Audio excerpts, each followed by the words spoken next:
Bonjour tout le monde, j'espère que vous allez bien. Vous avez vu peut-être les cas à préparer. On va être assez chill aujourd'hui, hein, je vais pas vous mentir. Donc le but ce sera que vous participiez un maximum et il faudra pas aussi hésiter à poser des petites questions de cours par rapport au cas clinique. Ce sera aussi le but de voir certains items qui seront pas traités après en conférence. Est-ce que ça vous a semblé abordable ou pas? Vous avez le droit de dire non, je me vexerai pas non plus, vous en faites pas. C'est juste pour pouvoir adapter potentiellement à l'an prochain les cas enfin les items que je pourrais choisir.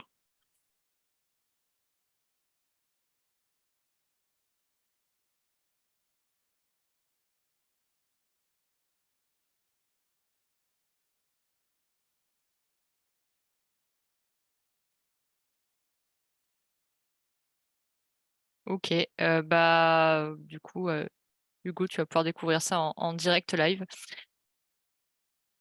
Surtout, n'hésitez pas à prendre la parole au micro, etc., hein, pour éviter que la conférence soit un peu moins monotone. Donc du coup, les cas cliniques, on a quelques petits conseils à vous faire passer pour pouvoir bien préparer l'épreuve, parce que c'est peut-être l'épreuve la plus emblématique, je dirais, du concours, dans le sens où c'est celle que les étudiants aiment vraiment beaucoup. Elle est bien plus sympa que les exos, on va pas se mentir, c'est un peu chiant à faire, il faut beaucoup réfléchir et ça demande beaucoup de préparation. Et surtout, surtout avec vos facs, vous avez peut-être déjà l'occasion de faire des cas cliniques depuis la troisième année pour les partiels. Donc du coup, n'hésitez pas à faire tout ce qui est flashcard ou faire des fiches.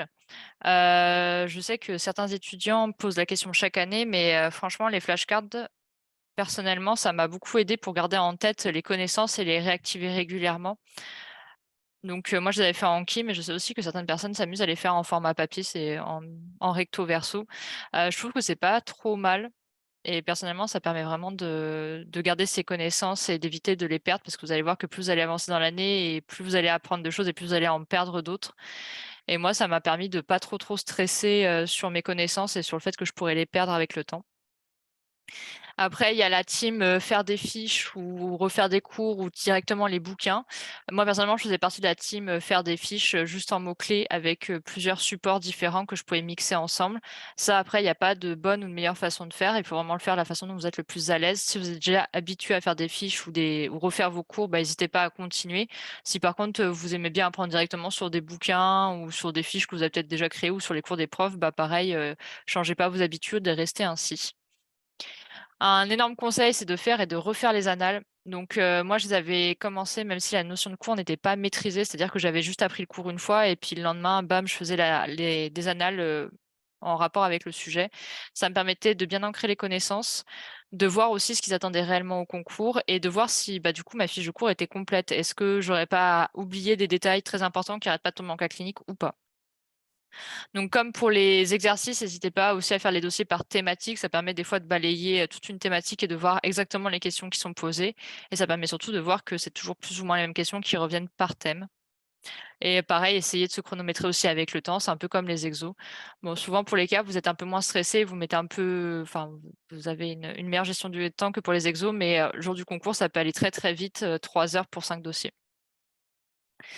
Donc surtout les annales de cas, je conseille vraiment de les corriger, parce que je sais qu'il y en a certains d'entre vous qui les font, enfin qui les faisaient et puis qui, bam, passaient à la suite sans même regarder la correction ou sans même après relire le cours. Alors que je pense que de bien les corriger, de comprendre si on a fait des hors-sujets, de pourquoi est-ce qu'on l'a fait, est-ce que parce qu'on a mal lu le sujet ou est-ce qu'on est allé trop vite?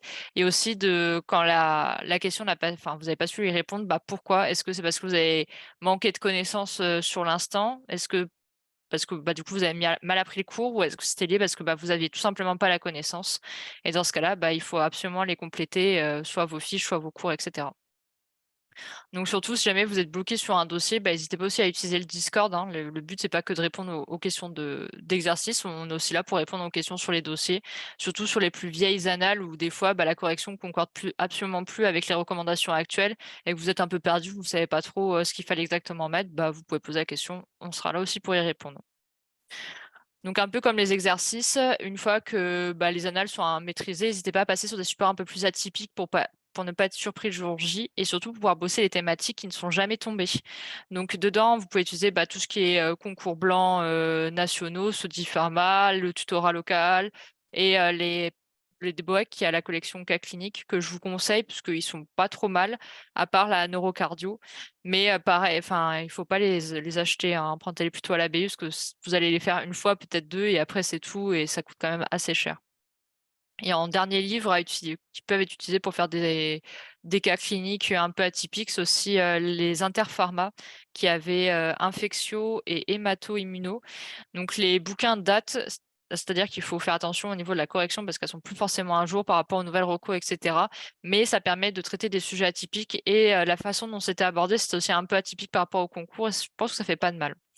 Et pareil, sur la dernière ligne droite, c'est un peu comme les exercices. Il faut essayer de faire l'anal en 2h30 pour avoir une petite marge le jour J, parce que bah, avec le stress, etc., des fois, vous allez perdre 10-15 minutes le temps de relire les dossiers, de se dire, bon, ok, je commence par celui-là, ça va bien aller, tout va bien aller, etc. Donc surtout, n'hésitez pas à travailler en groupe. Ça, on l'a dit et redit pendant toutes les conférences de méthodologie, mais à travailler en groupe, ça peut vraiment vous aider à vous motiver, à échanger sur la façon de faire, etc. Et, et du coup, c'est vraiment un vrai plus, et de ne pas se sentir seul pendant ces révisions, parce que 9 mois, ça peut être très très long. Donc après, bah, je sais qu'il y en a certains qui sont team BU et qui vont faire des gros groupes à la BU. Et pour ceux qui n'ont pas trop de personnes avec qui travailler, bah, n'hésitez pas à laisser des messages sur le Discord, parce que je sais qu'il y a des salons privés qui se sont créés pour faire des groupes. Donc c'est tout à fait possible d'en rajouter, etc. Il faut juste nous prévenir. Donc le jour J, toujours commencer par le dossier où tu seras le plus à l'aise. Comme ça te met en confiance. Et surtout, bah, ça te permettra de torcher le premier dossier assez rapidement, parce que souvent quand on est à l'aise sur un dossier, on met moins de 35 minutes pour pouvoir le faire. Comme les exercices, si jamais tu sais pas répondre à une question ou que tu sais pas faire le dossier, il faut pas paniquer, surtout pas abandonner l'épreuve, et juste savoir lâcher prise et changer le dossier de dossier.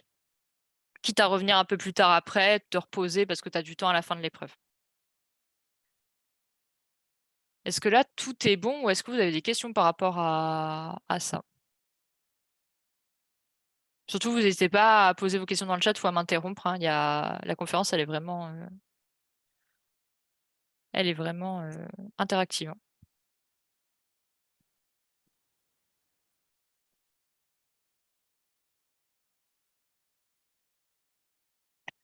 Donc, on va parler un peu plus méthodologie purement du dossier clinique. Donc, comme les exercices, avant de se lancer, toujours lire l'intégralité de l'énoncé et repérer les informations utiles et les surligner ou les souligner ou les entourer. Vous faites comme vous souhaitez. Ça vous permettra après de répondre plus rapidement aux questions.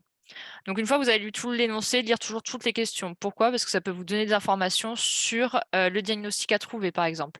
Ou alors, ça peut vous donner des informations que bah, la Q1 vous demande le diagnostic, à la deuxième question, on vous demande les traitements, à la troisième question, on vous demande les effets indésirables des traitements. Sous-entendu, vous répondez pas aux effets indésirables dans la Q2. Et pas hésiter à mettre les mots-clés ou les idées clés qui pourraient vous venir au fur et à mesure de la lecture du sujet, directement sur le sujet ou sur le brouillon. Moi, j'étais plus team à le faire directement sur le sujet. Ça me permettrait, dès que je lisais, bam, bam, bam, je balançais quelques idées. Et si jamais j'arrivais à une question où j'étais un peu déroutée parce que je savais pas trop quoi répondre, je sais pas, ça me rassurait un peu. Donc, n'hésitez pas à tenter de le faire, ça peut être plutôt pas mal. Après, à savoir, pour les dossiers, du coup, vous êtes noté aux mots-clés. Et ça, c'est hyper important. C'est-à-dire que vous pourrez expliquer dans vos plus belles phrases une notion. Si jamais vous n'avez pas le mot-clé attendu par le correcteur, c'est 0. C'est-à-dire une augmentation du potassium, ça vaut rien. Une hypercalémie, ça vaut 1 point. Ça peut vous sembler très fastidieux au début, surtout, je m'adresse surtout aux primants, à vous dire: «Ah là là, mais comment je vais savoir si j'ai bien le bon mot-clé et tout?» Ça, il faut pas s'inquiéter, à force de faire les dossiers, de bosser, d'ouvrir les bouquins, et cetera, vous allez vous rendre compte qu'il y a vraiment des mots qui reviennent tout le temps et des mots assez «scientifiques» entre guillemets. Donc ça, c'est les mots-clés qui seront attendus dans les dossiers. Donc évitez un maximum de faire des phrases et des longs pavés, parce que ça fait 3 ans que je corrige à peu près des copies régulièrement. Ça fait 3 ans où des fois on se paye vraiment des romans dans les cas cliniques. Il y a beaucoup d'idées dedans, souvent il y a très peu de mots-clés et la copie ne vaut pas grand-chose par rapport au temps investi pour la rédiger. Donc surtout, allez-y vraiment en tiré, en schéma, en ce que vous voulez, mais évitez un maximum les phrases et encore plus les pavés. Donc ça, pareil, ça va vous sembler peut-être un peu dur au début, surtout pour des personnes qui rédigeaient peut-être beaucoup. Je ne sais pas trop comment était la façon d'enseigner dans vos facs. Mais vous allez voir qu'au fur et à mesure, vous allez vous y faire. Et en plus de ça, vous allez trouver ça beaucoup plus rapide et beaucoup mieux que de faire des longues phrases de oui, alors le diagnostic, c'est ceci, cela, parce que ceci, cela. Donc, deuxième chose à savoir, de bien lire la question avant de se lancer pour pas faire de hors-sujet. C'est-à-dire que si on vous dit le praticien a fait une hémoculture, quelles sont, je sais pas, les caractéristiques permettant de diagnostiquer la bactérie? Bah, le but, c'est pas de réexpliquer ce qu'est une hémoculture, mais c'est de répondre à la question, c'est-à-dire de donner les caractéristiques morphologiques, biochimiques, enfin culturaux, etc. de la bactérie. Ça, chaque année, pareil, j'ai aussi des questions. Enfin, on a beaucoup de problèmes sur les copies de personnes qui ont beaucoup de connaissances, mais qui répondent pas à la question, et malheureusement, bah, ça vaut pas de points. Et en plus de ça, vous avez perdu du temps. Donc, évitez de répondre à la Q2 dans la Q3 parce que sinon, si jamais la grille est très stricte, bah, en fait, les points ne vous seront pas accordés. Donc ça, pareil, il faut faire assez attention. Bon, je sais qu'au début, ça vous arrive assez souvent de répondre dans les différentes questions au mauvais endroit et après, ça vient tout naturellement, vous arrêtez de le faire. Donc structurer un maximum sa réponse pour pas perdre le correcteur, parce que c'est vrai que quand vous commencez à nous parler d'un truc X et puis que vous passez au truc Y pour revenir au truc X, vous laissez imaginer que pour un correcteur qui va corriger 1200 copies le jour J en 4 jours à peu près, bah déjà il n'a pas beaucoup de temps à accorder à votre copie. Et en plus, si vous le perdez, c'est terminé, quoi. Et pareil, surtout les questions sont à faire dans l'ordre, et ça, il me semble que sur tous les cahiers, ils le remettent. Les questions sont à faire dans l'ordre, il n'y a pas le droit aux astérix, donc n'hésitez pas à laisser vraiment du blanc sur vos copies. Si vous savez que vous avez oublié des informations et que vous allez revenir plus tard, vous laissez du blanc. Vous ne pouvez pas faire les questions dans le désordre, vous ne pouvez pas non plus mettre d'astérix et reporter ça à la fin de votre copie. Donc faites hyper attention. Lily, les schémas sont autorisés à clairement les profs veulent qu'on réponde sous forme de texte tiré quand la question ne précise pas de faire des schémas. Alors oui, les schémas peuvent être autorisés, je pense notamment au cycle parasitaire, mais tout ce qu'il faut, c'est que tu aies vraiment les mots-clés par contre dedans. Enfin, les mots-clés qui sont attendus par le correcteur. Ou par exemple, pour les arbres diagnostiques, il y en a beaucoup qui aiment bien faire ça sous forme de schéma, parce que c'est vrai que c'est plus simple que de faire un, et puis si ça c'est faux, on fait ça, si ça c'est vrai, on fait ça, et souvent on se perd aussi dedans. Alors, moi, quand je parle de schéma, hein, je parle pas de dessiner, par exemple, un petit parasite, c'est vraiment de schématiser son idée. Donc, il n'y a pas besoin de titre. Enfin, souvent, moi, je mettais arbre diagnostic 2 points et puis bah, je balançais, par exemple, l'arbre de diagnostic pour le VIH ou autre.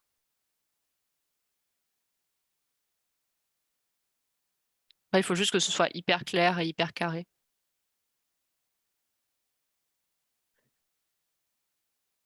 Bah, Lily, par exemple, oui, dans une question, d'écrire le cycle du parasite ou bah là, oui, tu refais clairement le cycle et alors soit tu t'amuses à tout écrire, soit tu peux refaire ça sous forme, de schéma, pour que ce soit un peu plus simple.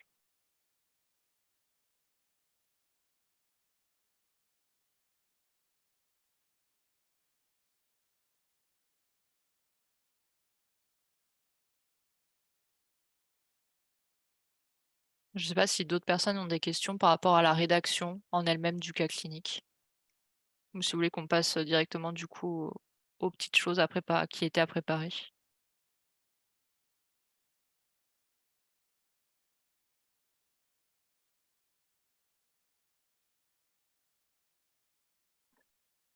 Alors, Maëlle, pour décrire une émoque ou une PL, par exemple, alors ça sera demandé explicitement. Oui, souvent, ils vous demandent quels sont les examens à réaliser. Bah là, du coup, il faut vraiment les décrire, les examens, et pas juste répondre je fais une émoque. Enfin, hémoculture, point final, quoi.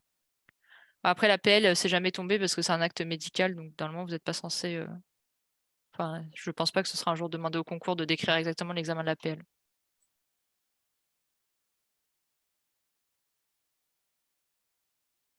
Mais de toute façon, dès que dans les questions, ils vous disent quels sont les examens à réaliser, euh, ou quel est l'examen à réaliser, comment se réalise cet examen-là, bah là, il faut vraiment décrire l'examen et les résultats qui peuvent être attendus, à part si c'est demandé dans une question. Par contre, quand on vous dit une hémoculture a été faite, sur quels critères a pu se baser le biologiste pour identifier euh, le pathogène, bah là, par contre, il ne faut pas redécrire l'hémoculture parce qu'on s'en fiche, en fait, elle a été faite, etc. Et la question, c'est vraiment bah, comment tu as fait le diagnostic, quoi, derrière. Enfin, comment tu l'as identifié? Donc ça, il faut faire hyper gaffe parce que je sais qu'il y a beaucoup de questions, surtout en bactériaux, où ils vous disent très souvent: «Oui, ceci a été réalisé, comment est-ce qu'on fait pour, enfin, quels examens avaient été mis en œuvre après l'hémoculture, pour, trouver quel pathogène c'était?» Bah, je sais qu'il y en a certains qui tombent dans le panneau d'aller décrire toute l'hémoculture de A à Z et qui répondent en 2 lignes après à réellement à la question et bah, ça malheureusement, ça vaut pas beaucoup de points. Même si vous avez des connaissances, c'est pas ça qui est valorisé le jour J. C'est vraiment de répondre à une question ciblée.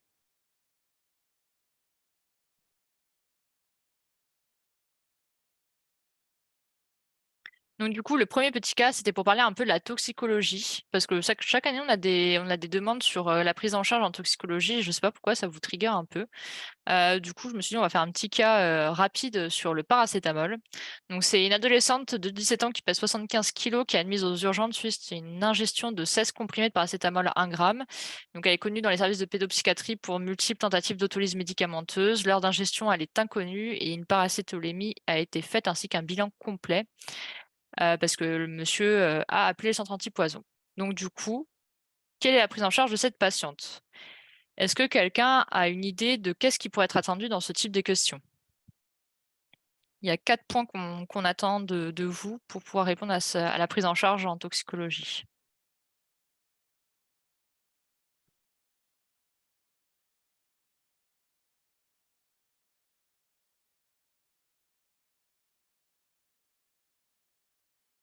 Symptômes symptomatiques, je suis totalement d'accord, Alizé.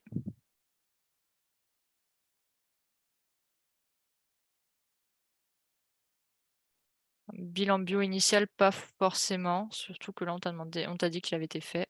L'antidote, ouais, oui, donc antidote, traitement spécifique, c'est la même chose. Épurateur, évacuateur, symptomatique et spécifique. Bah, Robin, du coup, tu les as tous les 4.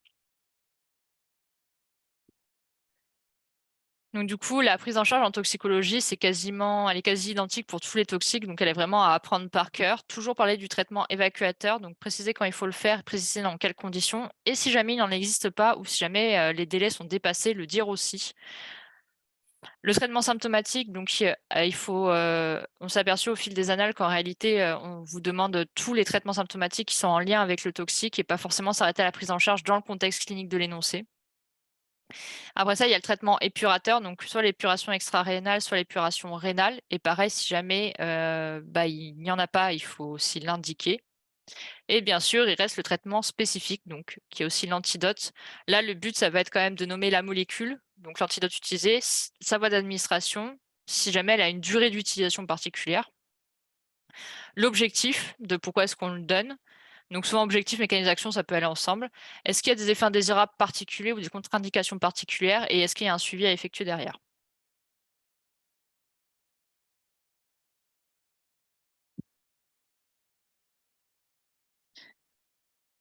Donc Maëlle, tu peux rappeler la différence entre traitement évacuateur et épurateur? Bah, évacuateur, c'est fait pour évacuer le toxique avant qu'il soit métabolisé, alors que l'épurateur, bah, il est déjà métabolisé et souvent tu vas aller enlever les métabolites qui ont été créés et où la molécule, c'est elle est dialysable directement.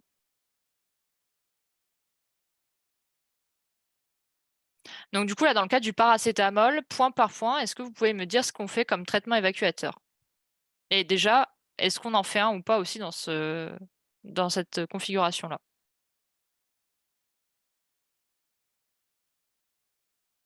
Pour rappel, l'heure d'intoxication était inconnue.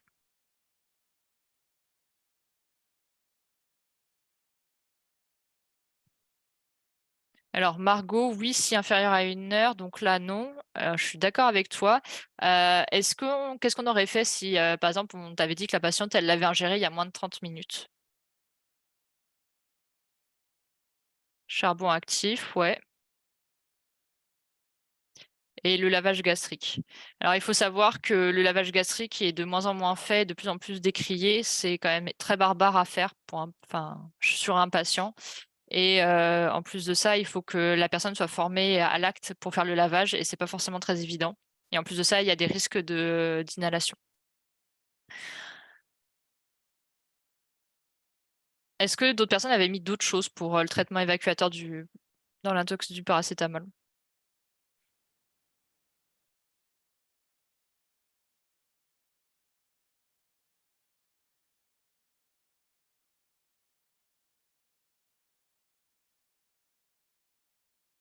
Donc du coup, au niveau non, Maël, on ne te demandera pas comment le faire. De toute façon, le lavage gastrique est plus utilisé, quasiment plus utilisé, on va pas se mentir. C'est vraiment horrible à faire subir à un patient parce que vous êtes obligé de l'attacher, lui mettre l'entonnoir et de verser jusqu'à 7 litres de sérum phi pour pouvoir faire le lavage.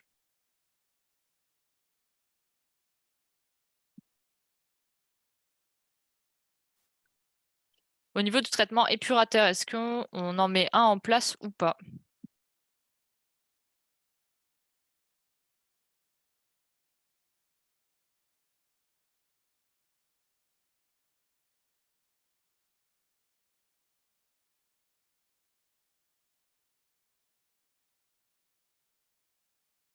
Alexia, tu me dis non. Est-ce que quelqu'un d'autre a une autre proposition?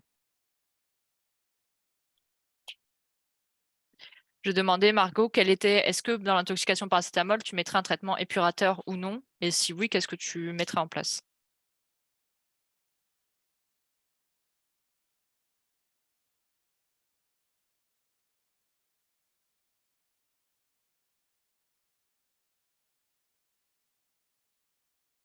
Je sais pas. C'est aussi une bonne réponse. Ça dépend du bilan bio. Alors, bilan bio, par rapport à un paramètre en particulier, Lily, ou en règle générale?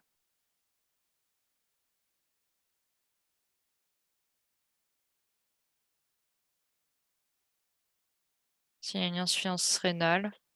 Du coup, là, c'est pour un contexte de dialyse tout court.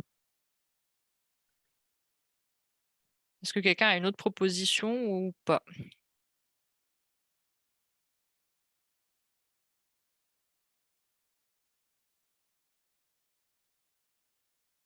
Quentin Torrue a dit oui, donc personne n'est d'accord. Alors, en fait, en temps normal, on ne met pas de traitement épurateur pour le paracétamol, sauf si il y a une indisponibilité de l'antidote, donc du NAC, et une concentration très élevée au niveau de la paracétolémie, qu'on est à 1 gramme par litre. Là, dans ce cas-là, on met une épuration extra-rénale en place parce que de toute façon, le paracétamol, il est dialysable. Mais en temps normal, en effet, non, il n'y a pas de traitement épurateur hors ces deux conditions-là, donc soit indisponibilité du NAC, soit une concentration vraiment très élevée en paracétamol dans le sang.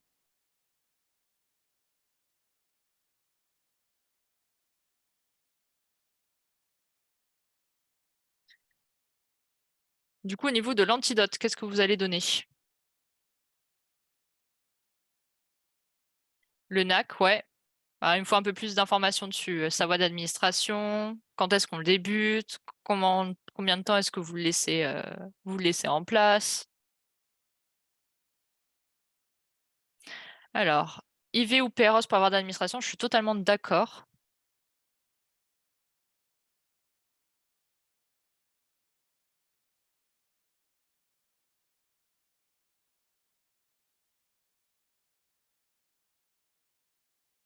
On va pas se mentir, c'est la voie intraveineuse qui est la plus utilisée par rapport au PROS. Vous le débutez quand, du coup, votre NAC? Là, imaginons, vous avez le patient aux urgences, vous êtes à la régulation du CAP, on vous appelle, on vous pose la question. Qu'est-ce que vous répondez à l'urgentiste? Selon le normogramme de Prescott, sauf que malheureusement, le normogramme, il n'est pas encore sorti. Le traitement, le NAC, il faut toujours retenir, il doit toujours initier le plus rapidement possible. Et ça, quel que soit le normogramme, dans tous les cas, la prise de sang, elle est faite, elle sortira. Et c'est à partir de là, du coup, qu'on choisira la durée. Est-ce qu'on continue, est-ce qu'on continue pas le traitement? Il faut savoir que si jamais l'horaire de prise est inconnu, on va continuer le NAC tant que la paracétolémie est non nulle et si les alates sont élevées.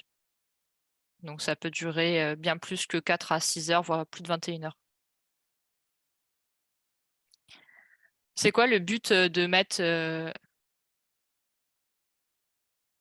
Bah, en fait, Lydie, tu fais toujours la paracétolémie en réalité, même si tu connais pas l'heure d'ingestion, parce que ça permet déjà d'avoir une idée de la quantité qui a été ingérée. Enfin, en tout cas, de ce qui est au niveau de concentration sanguine. Mais après, tu peux pas non plus utiliser du coup le normogramme pour dire exactement, on est en. Enfin, comme tu connais pas exactement l'heure, tu peux pas l'utiliser, mais par contre, la paracétolémie, tu la fais quand même.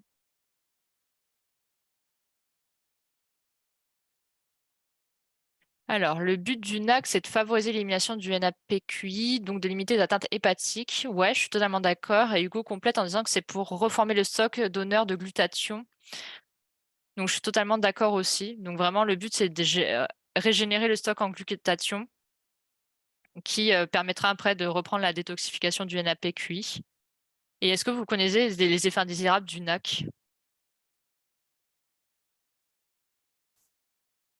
Il y en a un surtout à retenir, le choc anaphylactique. Alors, avant le choc anaphylactique,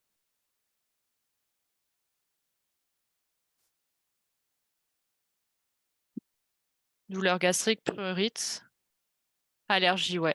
Il faut savoir que le NAC fait des allergies dose dépendantes et surtout, si le patient fait une allergie, on n'arrête pas le traitement. Il faut ajouter un antihistaminique. Pour rien, en fait, il y a vraiment quasiment zéro raison pour arrêter un NAC à part si la personne est en train de faire le choc anaphylactique.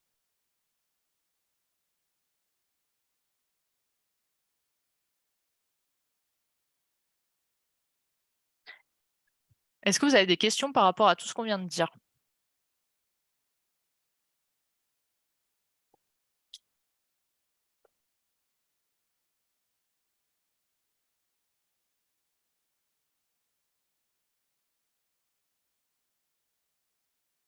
Bah, du coup, si vous n'avez pas de questions, il reste la dernière, c'est le traitement symptomatique. C'est quoi le traitement symptomatique de la prise en charge d'une intox au paracétamol?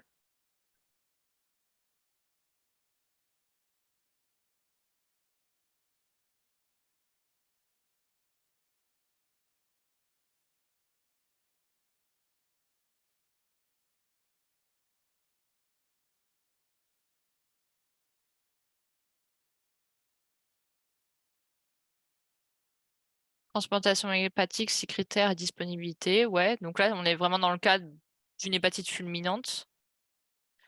Hospitalisation sous forme grave. Alors, il faut savoir que là, dans le cas d'une autolyse, normalement, les recos, c'est d'hospitaliser automatiquement au minimum 24 à 48 heures, mais aussi pour avoir la prise en charge psychiatrique. Facteur de coagulation, si IHC. Je suis totalement d'accord aussi. Furosémide. Alors, je peux être d'accord, Laura, mais dans ce cas-là, dans quel cas tu vas aller me le mettre?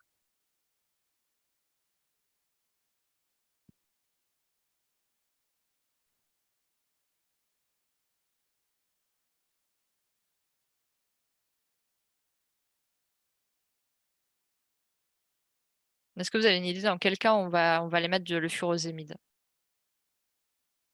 Pour l'IRA, ouais. Donc pour l'IR, qu'est-ce que vous allez mettre d'autre que le furo?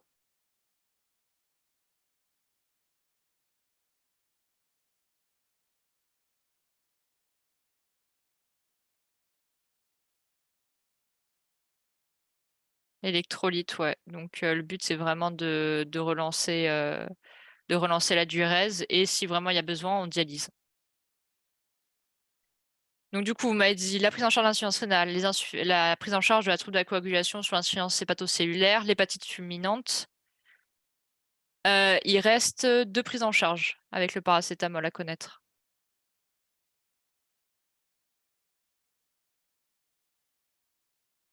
Sérum glycosé, si hypoglycémie, ouais, je suis totalement d'accord, donc il en reste un dernier.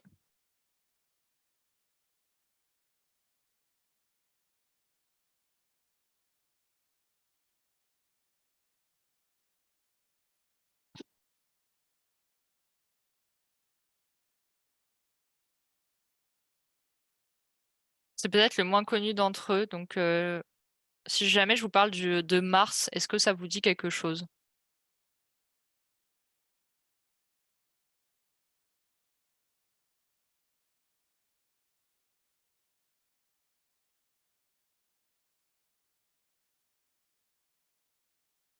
Oui, c'est ça, Robin. En fait, en cas d'insuffisance hépatique, on fait la suppléance hépatique et c'est ce qu'on appelle MARS pour Molecular Absorbent Recirculating System.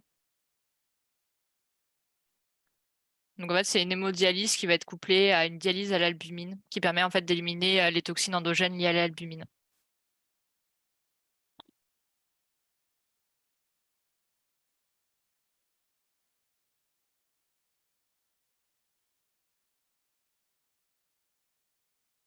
Donc du coup, on a fait plus ou moins le tour sur l'intox au paracétamol. Est-ce que vous avez des questions par rapport à tout ça ou pas? Surtout, il faut pas hésiter à en poser, hein, il n'y a pas de question débile.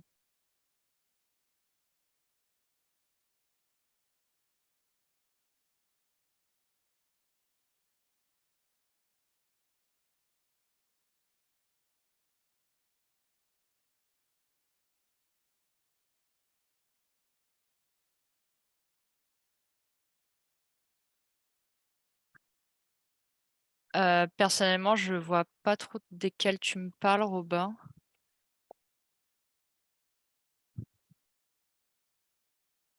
Moi, j'aurais envie de te dire non parce que je vois absolument pas de quoi tu me parles et même pour travailler au centre antipoison, j'ai jamais vu ça passer.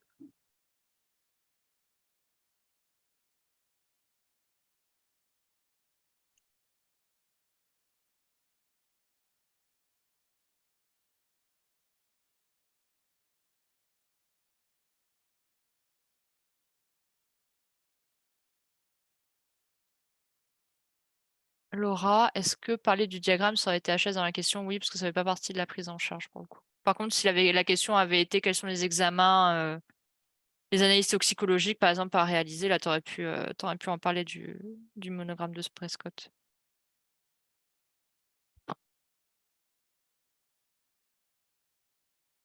Ah oui, ok. Bah du coup, Robin, ouais, je pense que c'est hors programme. Enfin, dans tous les cas, en fait, la greffe n'est pas vraiment, enfin, elle est pas au programme à part sur sa prise en charge avec l'item des immunosuppresseurs. Mais après, il faut pas savoir les critères de transplantation ou autre. Alors, à l'idée, il faut savoir normalement, les posologies sont pas à connaître. Donc moi, j'aurais tendance à te dire que on s'en fout un peu des doses d'UNAC, surtout qu'il y a beaucoup de protocoles qui sont en cours de simplification. Donc je suis pas sûre que ça vaille le coup de s'embêter à apprendre ça. Déjà, si tu es capable de faire une bonne prise en charge en disant bien les traitements évacuateurs, épurateurs, symptomatiques spécifiques, et que tu es capable de tout citer correctement, ce sera déjà pas mal du tout.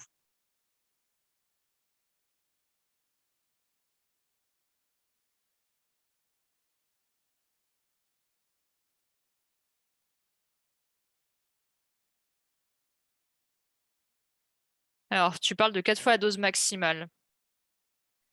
Du coup, est-ce que tu vois qu'en toxicologie, on raisonne ainsi?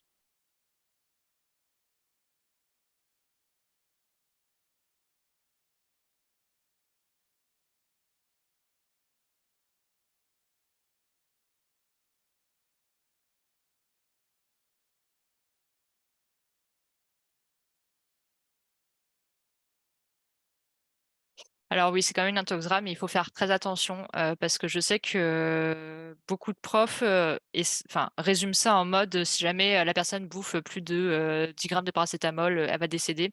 En réalité, en fait, on fonctionne absolument pas comme ça en toxicologie. On parle vraiment de doses toxiques, c'est-à-dire des doses au milligramme par kilo.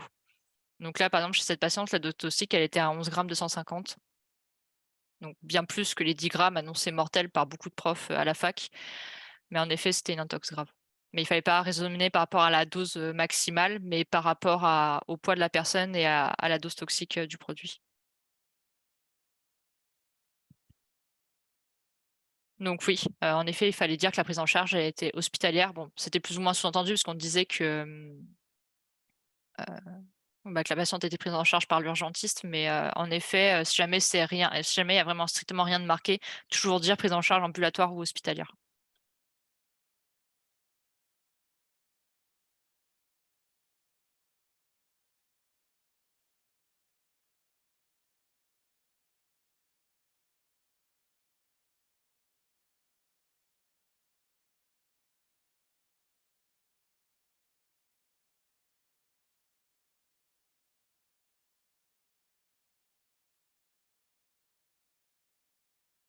Alors Maël, pour le 11, enfin pour le 11 grammes 250, en fait, c'est juste parce que par rapport à la dose toxique qui se situe entre 100 et 150 milligrammes par kilo pour le paracétamol. Mais ça, pareil, je suis pas vraiment sûre que vous ayez à retenir ce genre de choses.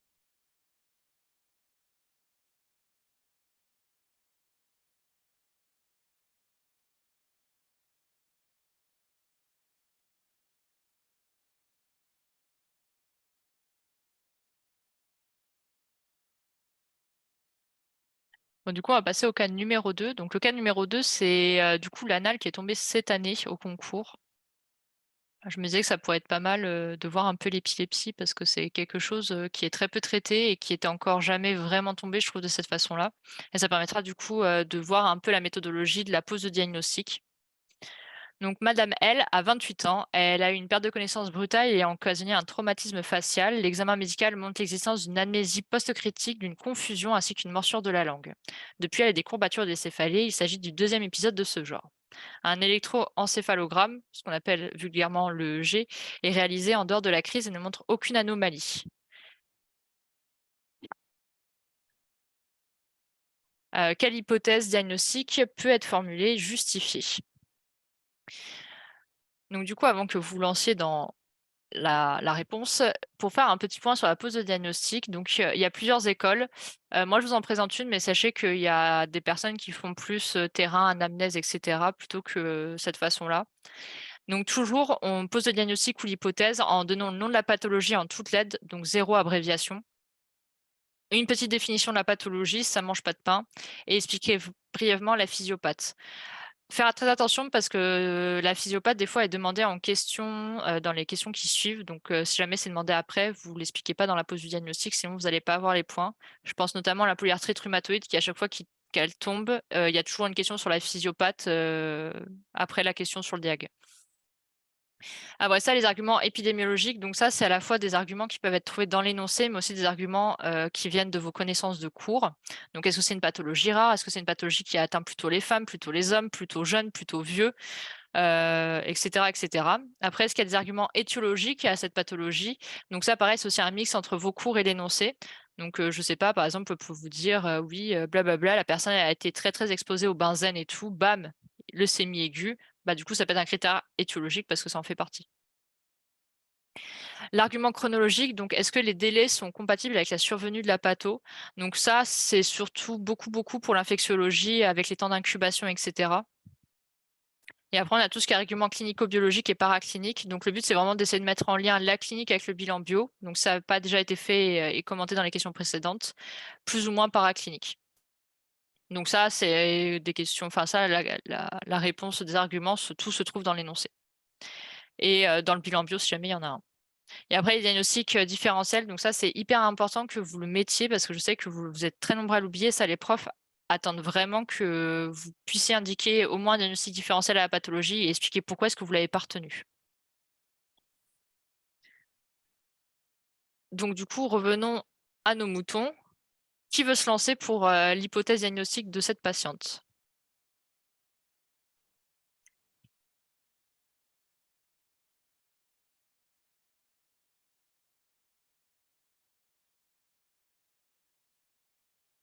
Alors épilepsie, je suis pas totalement d'accord, je suis pas totalement contre non plus.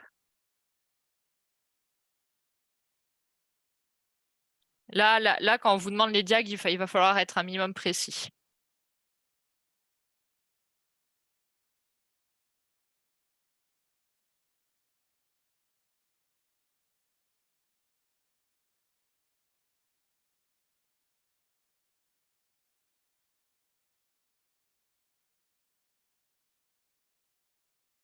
Crise tonico-clonique, crise d'épilepsie, c'est pas assez précis. Des crises d'épilepsie, il y en a, beaucoup. Crise tonico-clonique, par contre, je suis un peu plus d'accord avec Robin. Crise d'épilepsie généralisée tonico-clonique, ça, Valentine, je suis totalement d'accord avec toi, c'était le plus logique, le terme le plus logique à utiliser. Est-ce que ici on aurait pu parler d'épilepsie pure et dure?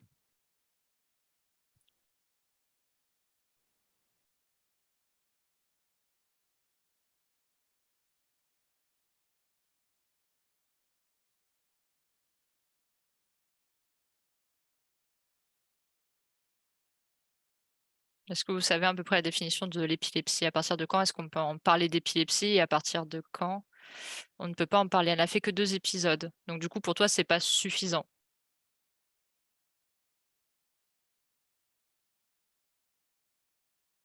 Il faut savoir que le diagnostic d'épilepsie se pose jamais sur une seule crise parce que plus de 10 de la population feront une crise, dans leur vie sans qu'il y ait un jour de récidive ou quoi que ce soit et ce sera pas de l'épilepsie. Par contre, une épilepsie est envisagée à partir de 2 crises non provoquées espacées de 24 heures. Là, typiquement, cette patiente, bon, on n'avait pas l'argument des 24 heures, mais il disait très clairement qu'elle avait déjà fait une autre crise dans le passé qui ressemblait très franchement à la première qu'elle a faite. Donc du coup, moi, je me suis aventurée aussi sur le fait qu'on pourrait peut-être parler d'épilepsie généralisée. Et là, typiquement, la crise qu'elle venait de faire, elle fait une crise d'épilepsie généralisée tonico-clonique.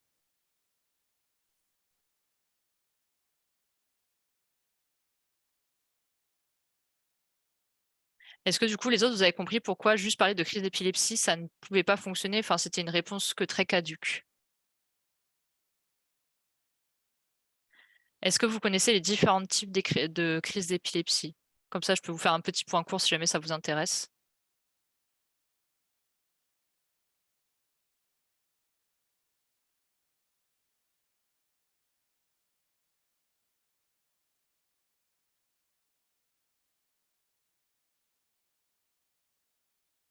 Alors, du coup, on a les crises généralisées. Donc, dans les crises généralisées, on va retrouver les crises généralisées tonico-cloniques, bon, typiquement le cas de notre patiente, les crises myocloniques et les absences typiques. Donc ça, c'est les 3 plus grandes crises généralisées qu'on peut retrouver au niveau présentation clinique. Et après ça, on a ce qu'on appelle les crises focales. Donc ça, après, ces crises-là sont un peu plus particulières parce qu'en fonction de la zone d'atteinte du cerveau, la clinique ne sera pas totalement la même. Donc ça peut être aussi bien une atteinte moteur qu'une atteinte sensitive et ou sensorielle.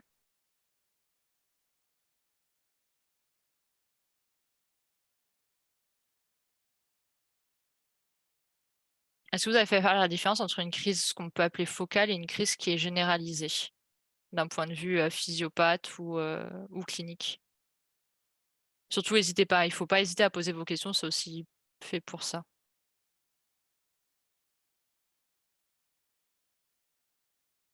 Généralisé est égal cortex, c'est-à-dire frontal. Alors pas forcément. En fait, la différence d'un point de vue physiopathe, entre une crise d'épilepsie généralisée et focale, c'est que la généralisée, en fait, on va activer euh, le tissu neuronal initial, donc ce qu'on appelle la décharge critique. Puis après, ça va se propager de façon étendue et bilatérale dans les voies de connexion corticale et cortico-sous-corticale. Donc franchement, les 2 hémisphères vont être touchés. Là où la crise focale, ou qu'on appelle aussi crise partielle, c'est localisé et unilatéral. Si par exemple, ça peut atteindre au niveau frontal, ça peut atteindre plein de petites zones du cerveau. Et c'est pour ça que la focale, bah, du coup, la clinique est très dépendante de la zone qui va être atteinte. Par exemple, on peut voir apparaître que des clonies unilatérales, ou on peut voir apparaître des hallucinations.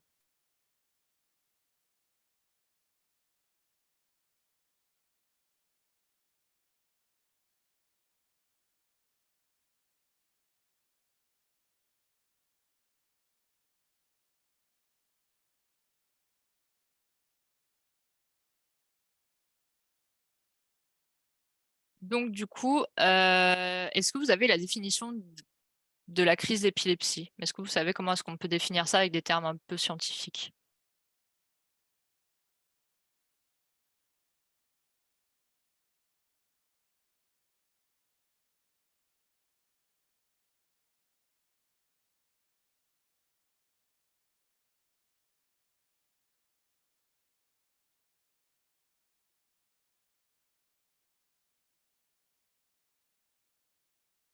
Hyperactivation neuronale brutale et transitoire, ouais, c'est pas trop mal. Est-ce que quelqu'un a une autre proposition? Foyer épileptogène, ouais. Donc en fait, la crise d'épilepsie, c'est une survenue transitoire de signes et ou de symptômes cliniques qui est due, bah, du coup, à une activité neuronale cérébrale excessive et anormalement synchrone.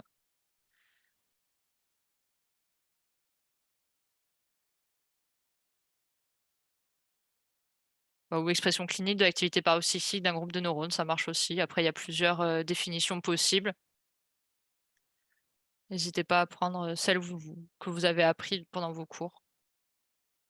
Au niveau de la physiopathe, du coup, bah, on vient de la voir, donc c'est un phénomène qui est dynamique, c'est une hyperactivité neuronale initiale, donc on parle de décharge critique, et après avoir une propagation en voie de connexion corticale et sous-corticale, et elle est forcément bilatérale puisqu'elle est généralisée. Au niveau épidémiologique, est-ce que dans l'énoncé, il y avait des informations pour vous aider?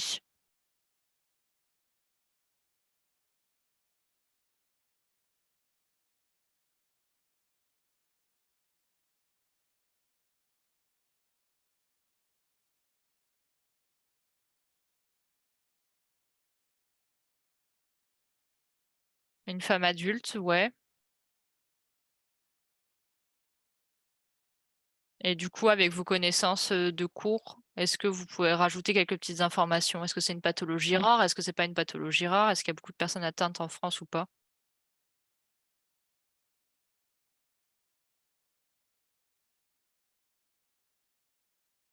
Ouais, 600 000 en France. Donc, au niveau de la prévalence, on est à 600 000 en France, à peu près 60 millions au monde, et il y a une incidence de 50 à 100 cas pour 100 000 habitants.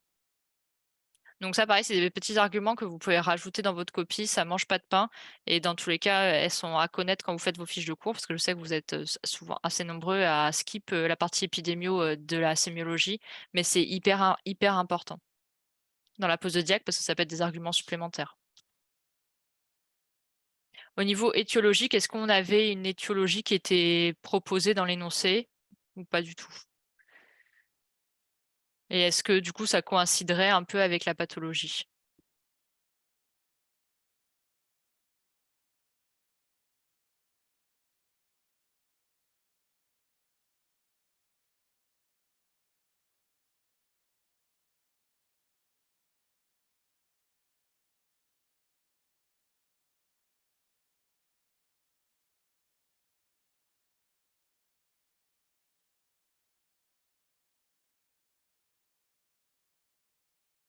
Donc là, très clairement, on n'avait pas d'argument étiologique, hein, dans l'énoncé, il y a rien du tout qui vous dit qu'elle a eu, de la famille déjà atteinte d'épilepsie, qu'elle a eu un traumatisme crânien ou une malformation quelconque, qu'elle a une maladie auto-immune ou qu'elle a eu, je sais pas, une méningite. Donc là, très clairement, bah, l'épilepsie, elle est très certainement idiopathique, en tout cas avec l'énoncé qu'on nous donnait. Au niveau des arguments cliniques, du coup, qu'est-ce que vous avez pu trouver dans l'énoncé pour poser le diagnostic de la crise généralisée tonico-clonique?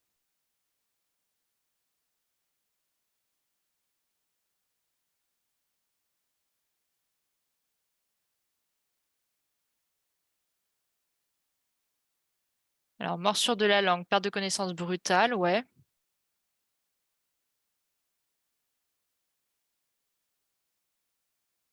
L'amnésie, elle est pas systématique, mais par contre, ça fait partie d'un des symptômes à relever. Courbature témoigne de la phase clonique, très bien, Robin. Amnésie et confusion post-critique, ouais, c'était très bien. Donc là, les arguments, en fait, il va falloir les classer. C'est que vous pouvez pas juste les balancer, les mots-clés comme ça, sachant que la crise généralisée tonico-clinique a 3 phases. Il y a la phase tonique, la phase, clonique et la phase résolutive, aussi appelée la phase post-critique. Donc du coup, vous mettez quoi dans la phase tonique par rapport à ce qu'on vous a donné dans l'énoncé?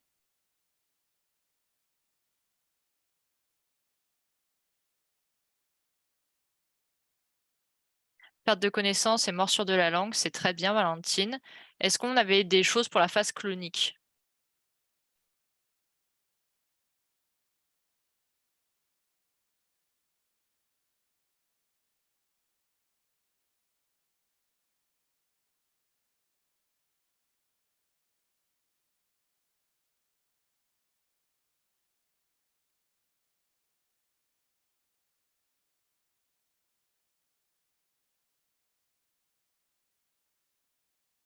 Alors la phase clonique, du coup, de manière générale, c'est tout ce qui est secousse.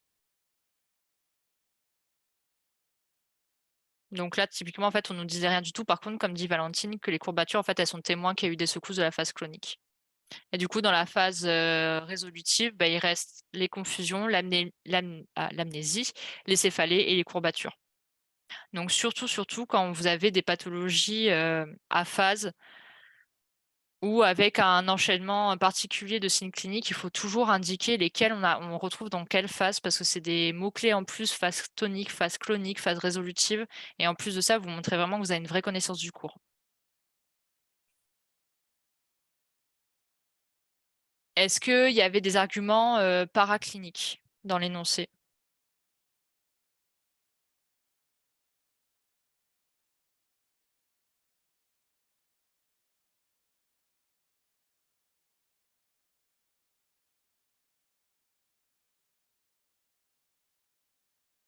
L'EEG, ouais. Et du coup, un EEG qui est normal, est-ce que ça vous inquiète ou pas?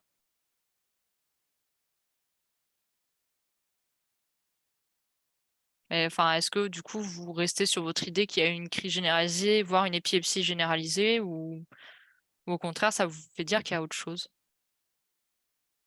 Alors Gaspard et Valentine, il peut être normal en dehors des crises totalement. Donc ça n'exclut pas du coup le diagnostic, hein.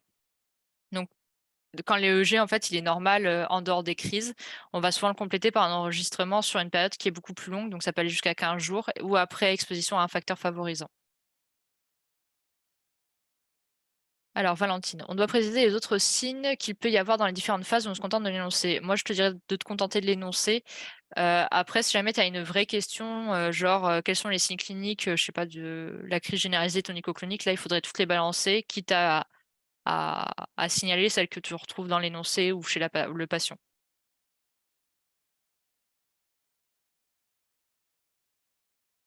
Et du coup, qui veut proposer 2 diagnostics différentiels?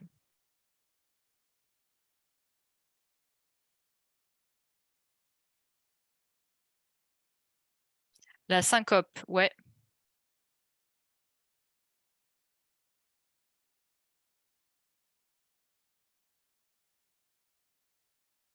il y en a une deuxième, enfin un deuxième diagnostic qu'on pourrait aussi évoquer qui est peut-être que vous connaissez peut-être un peu moins.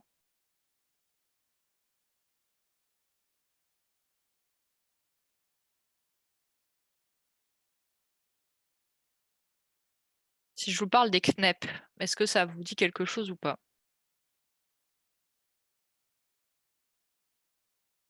Crise non épileptique psychogène, totalement. Donc du coup, là, on pourrait argumenter que dans le diagnostic différentiel, bon, on a les syncopes convulsionnantes, sauf que contrairement aux crises tonico-cloniques, en fait, il n'y a pas de confusion post-christique. Donc typiquement, là, ça exclut le diagnostic par rapport à cette patiente. Et pour les CNEP, donc c'est très fréquent en fait dans des contextes psychologiques avec des traumatismes anciens, ou chez des personnes qui sont vraiment très très stressées et très anxieuses et dépressives, etc. Bon, ici, on a zéro information pour pouvoir l'exclure parce qu'au final, on n'a rien du tout sur la patiente. Mais ça, du coup, il faut savoir que c'est 2 diagnostics différentiels, en fait, de l'épilepsie, c'est la syncope convulsionnaire et la CNEP. Bah, est-ce que vous avez des questions par rapport à tout ce qu'on a dit?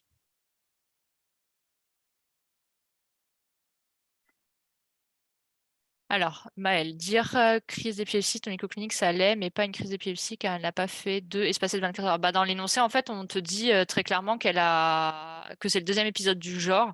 Bon, du coup, on ne sait pas si c'est le deuxième en 5 minutes ou le deuxième en 4 ans.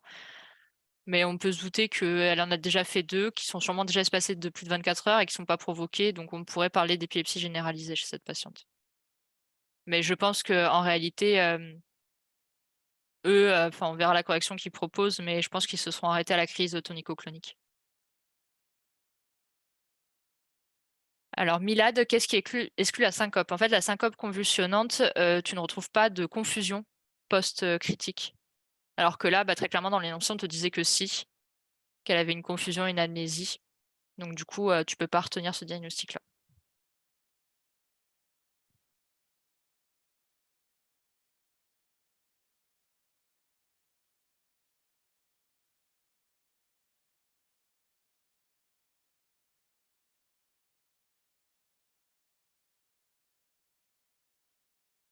Donc après ça, il y avait la deuxième petite question, c'était de citer 3 facteurs favorisant les crises. Est-ce que vous avez des idées?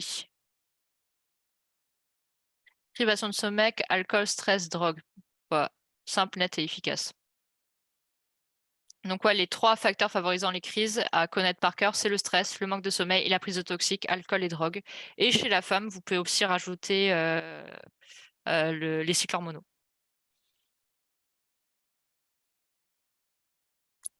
Donc là, pour le coup, il y a pas besoin d'aller plus loin, c'est vraiment les 3 facteurs à connaître par cœur parce que c'est ceux qui sont les plus répandus pour favoriser les crises.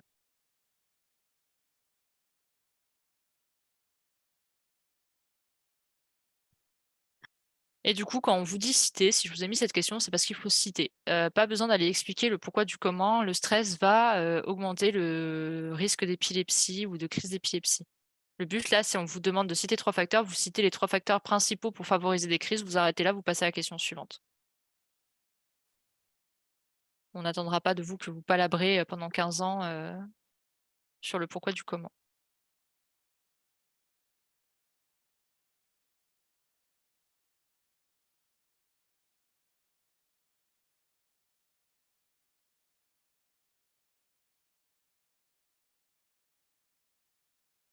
Est-ce qu'il y a des questions sur le cas numéro 2 ou sur la pose de diagnostic?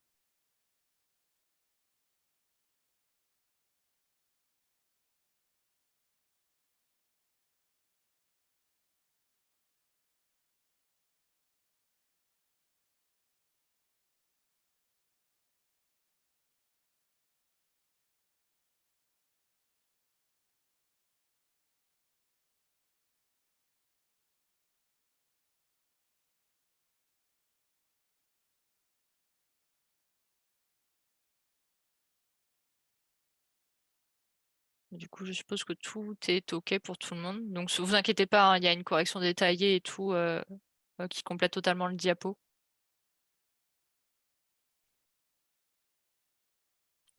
Donc le cas numéro 3, on part un peu plus du côté des préventions. Donc c'est monsieur X qui a 50 ans qui est admis aux urgences dans un contexte de syndrome fébrile associé à une raideur nucale. Dans ses antécédents récents, les médecins notent un accident de la voie publique à haute cinétique ayant occasionné la pose d'un volet crânien. La ponction lombaire est réalisée, le diagnostic d'une méningite bactérienne à méningocoque est posé. Quelles sont les mesures préventives à mettre en place? Je vous écoute.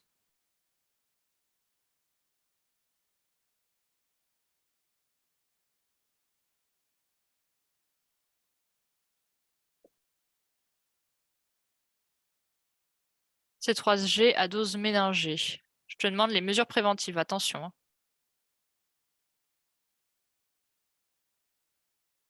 Je ne demande pas la prise en charge. Alors, antibioprophylaxie, rifampicine et vaccination pour les cas contacts, isolement du patient, traitement probabiliste, déclaration obligatoire, très bien Valentine. Pour le moment, il y a des bonnes idées.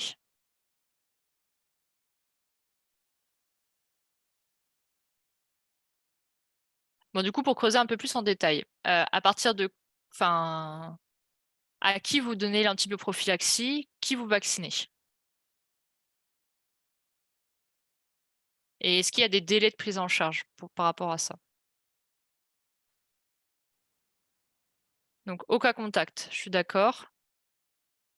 Dans les 10 jours suivant l'exposition, ouais, je suis d'accord aussi.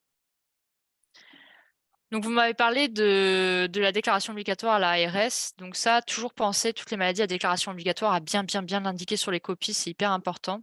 Une autre personne m'a parlé de l'isolement de la personne. Oui, il faut faire hyper attention pour faire des précautions complémentaires de type gouttelette qu'on va lever que 24 heures après que l'antibiothérapie adaptée sera mise en place. Parce que le but, c'est pas non plus qu'elle aille contaminer la terre entière.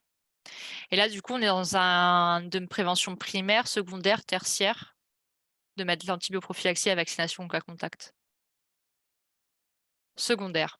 Ouais, excellent. Donc toujours bien indiquer sur la copie sur quel type de prévention vous êtes. Donc la prévention secondaire, le but c'est d'éradiquer le portage et d'éviter les cas secondaires.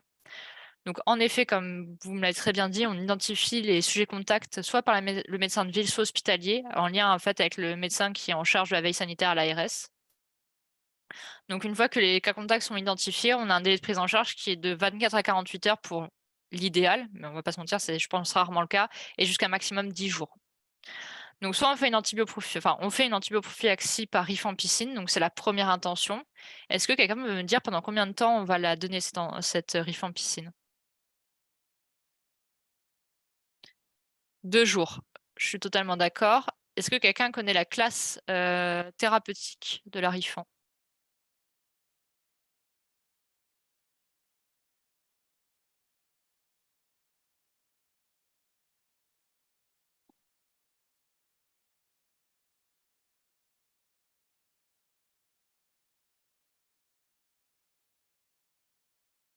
Alors c'est un antituberculeux de la famille de la rifamycine et on laisse 2 jours. Je suis totalement d'accord avec vous. Et du coup, Gaspard, le CNII, chez moi, c'est la Compagnie nationale de navigation intérieure et internationale, donc du coup, je pense que c'est pas ça dont tu me parles. Tu me parles peut-être du CNIL, non? Ouais, le CNIL. Ah, la déclaration, elle est obligatoire à l'ARS.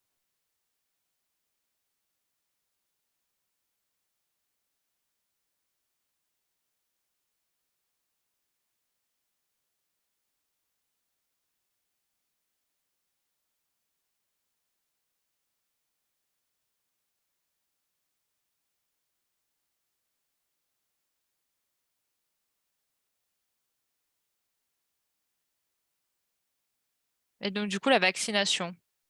Donc là, on a parlé antibioprophylaxie, on donne la rifampicine.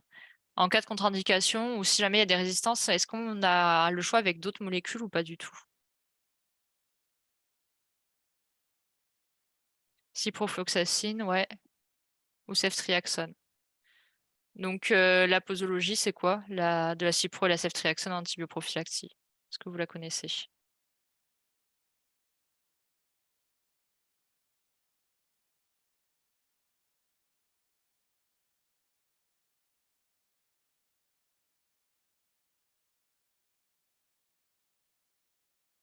Ceftriaxone en dose unique, ouais. Je suis totalement d'accord, Clément. Donc du coup, maintenant, c'est cool, on a fait antibioprophylaxie. Vous m'avez parlé de vaccination, mais du coup, on utilise quoi comme vaccin?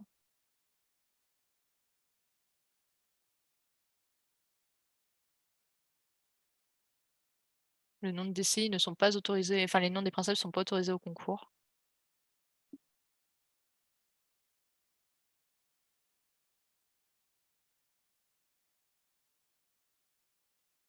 C'est au groupe B. Moi, j'ai pas ceux-là, mais normalement, dans la vaccination, comme ça, on utilise, bon, ça dépend de la souche qui sera identifiée, mais c'est soit le vaccin conjugué monovalent C, soit le tétravalent ACYW.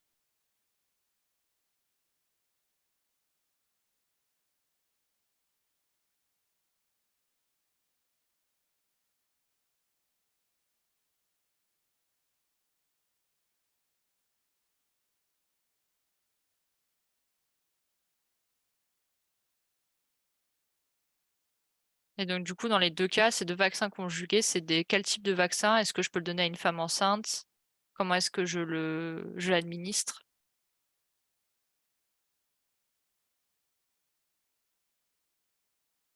Donc, c'est un polysaccharidique, ouais.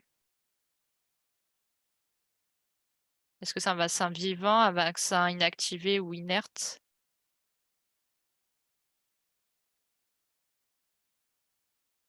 Ouais, inactivé. Donc, du coup, est-ce que je peux le donner à une femme enceinte? Oui. Et comment est-ce que je l'administre? Sous-cute, IV, IM, Péros, intranasal. C'est l'IM. Alors ça, du coup, on va arriver dessus, mais c'est hyper important que vous notifiez quand vous donnez les vaccins certaines informations. Donc la prophylaxie, il y en a 3 types. Il y a la prévention, enfin, il y a plusieurs types de prévention. Il y a la primaire, donc c'est l'ensemble des actes qui visent à diminuer l'incidence d'une maladie. Par exemple, c'est les campagnes de dépistage. La prévention secondaire, qui sont l'ensemble des actes visant à diminuer la prévalence d'une maladie, ce que la vaccination peut rentrer dedans. Et la prévention tertiaire, c'est l'ensemble des actes qui visent à diminuer la prévalence des incapacités chroniques ou des récidives. Par exemple, prendre en charge le handicap, aider à la réinsertion. Et après, on a plusieurs types de prévention. Donc, on a celle qui est vraiment individuelle, et ça, il ne faut pas hésiter vraiment à bien le notifier. Donc, par exemple, le port du masque, le lavage des mains, donc tout ce qui est hygiène. Et après, celle qui est collective, par exemple, l'hygiène en règle générale, la vaccination, l'élimination des eaux usées, l'élimination des déjections, etc. Donc ça, c'est surtout très important dans tout ce qui est maladie liée au péril fécal. Et après ça, quand on parle de vaccination, il ne faut pas oublier bon, de donner le type de vaccin. Enfin, le vaccin, le type, est-ce que c'est un vivant, un inactivé, inerte, sa voie d'administration, quelle est la population qui est concernée. S'il y a un schéma d'administration particulier, je pense notamment pour les vaccins déclaration obligatoire, où vous êtes censé connaître tous les schémas d'administration 11 vaccins obligatoires. Et si jamais il y a des contre-indications, donc souvent celles qui reviennent le plus chez les vaccins vivants, c'est la femme enceinte et l'immunodéprimée, en dehors de la personne qui serait allergique à un des composants. Et surtout, si jamais vous avez des questions sur les mesures préventives à mettre en place et que vous en avez parlé nulle part ailleurs ou qu'on vous a pas posé directement la question, toujours parler du fait que la maladie est à déclaration obligatoire quand c'est le cas. Et à qui est-ce qu'on déclare? Est-ce qu'on déclare au CNIL? Est-ce qu'on déclare à l'ARS? Est-ce que c'est une double déclaration biomédecin, comme par exemple ça peut être le cas avec le VIH? Donc ça, c'est hyper important. Est-ce que vous avez des questions?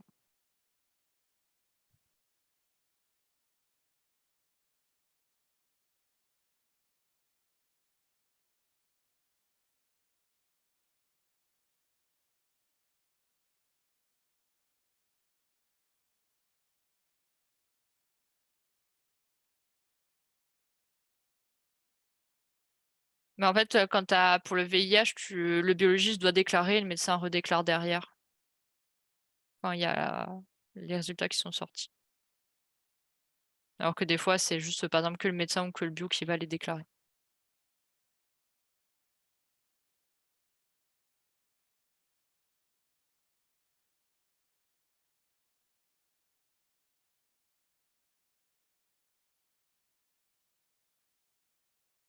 Bah, du coup, je vous propose de passer au dernier cas qui, lui, était plus tourné pharmaco.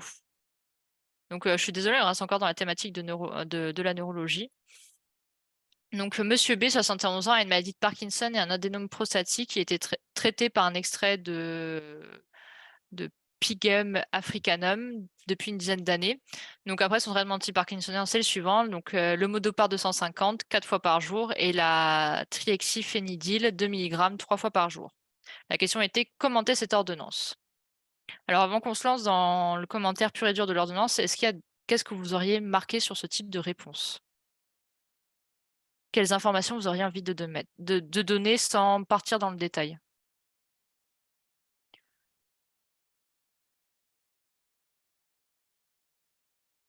Classification des molécules, les mécanismes d'action. Ouais, je suis totalement d'accord avec vous deux. Les EI, les contre-indications, ouais, aussi. Et il manque une dernière petite chose.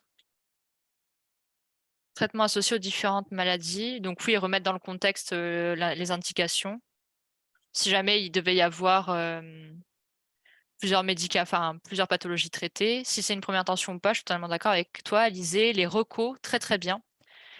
Les interactions médicamenteuses, en effet, Gaspard, hyper important. La famille Terra, donc oui, ça fait partie pour moi de la classification. La physiopathe, c'est pas nécessaire dans le commentaire d'ordo. C'est plus soit dans le diac, soit dans une question qui lui est directement posée.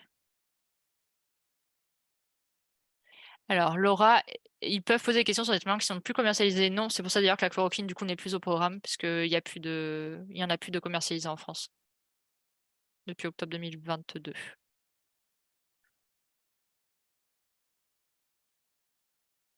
Et si jamais ça devait arriver au concours, surtout vous manifestez, vous leur dites que bah ils sont plus vraiment à jour.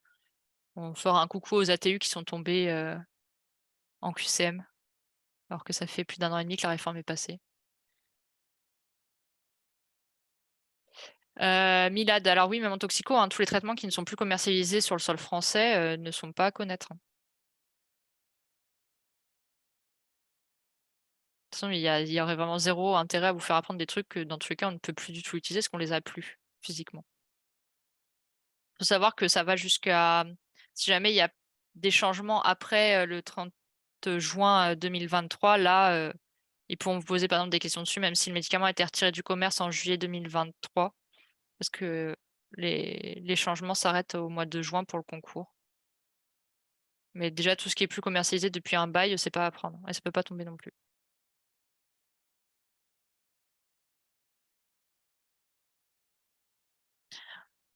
Donc du coup, pour refaire un petit point sur le commentaire d'Ordo, donc toujours partir des recommandations en vigueur sur la pathologie, sachant que la HAS-ANSM est prioritaire sur les collèges de médecine ou de pharmacie française et prioritaire sur les collèges européens. Donc une fois que vous êtes parti de la recommandation, est-ce que ces dernières ont été suivies ou pas? Est-ce qu'il manque quelque chose sur l'ordonnance ou non? Et après ça, vous pouvez passer aux commentaires de chaque médicament. Donc, comme vous l'avez si bien dit, de donner la classe thérapeutique. Donc, je vous conseille vraiment d'aller au plus général, puis aller au fur et à mesure dans les détails. Ça vous évitera d'oublier des informations. Le mécanisme d'action, donc de différencier, il faut faire assez attention des mécanismes de classe de ceux qui sont par exemple intrinsèques à la molécule. De donner les effets indésirables, donc pas hésiter d'aller hiérarchiser en mettant en valeur ceux qui sont les plus fréquents ou ceux qui sont vraiment très graves et de les classer, c'est-à-dire de ne pas mettre une liste genre nausées, vomissements, dépression, diarrhée. Vous les classez, c'est-à-dire qu'il y a ceux qui sont de l'affection gastro-intestinale ou des troubles digestifs, il y a ceux qui sont des affections plutôt psychiatriques, etc. Et de donner toujours les contre-indications si jamais il y en a et les interactions médicamenteuses. Bon, du coup, qui veut se lancer?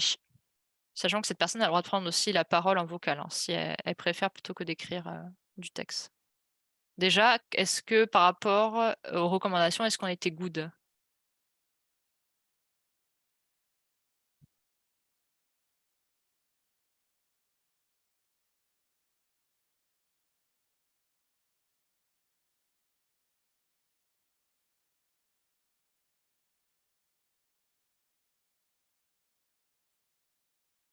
Alors Margot, tu me dis pas en première intention, je te dirais oui, mais chez quelqu'un qui a moins de 65 ans en effet, parce qu'on utilise plutôt les agonistes dopaminergiques en monothérapie.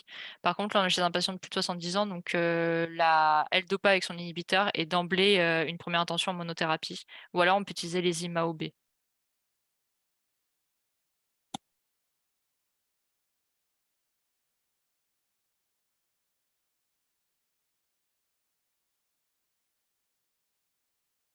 Donc maintenant que je vous ai dit ça, est-ce que là, du coup, on est raccord avec la reco ou pas?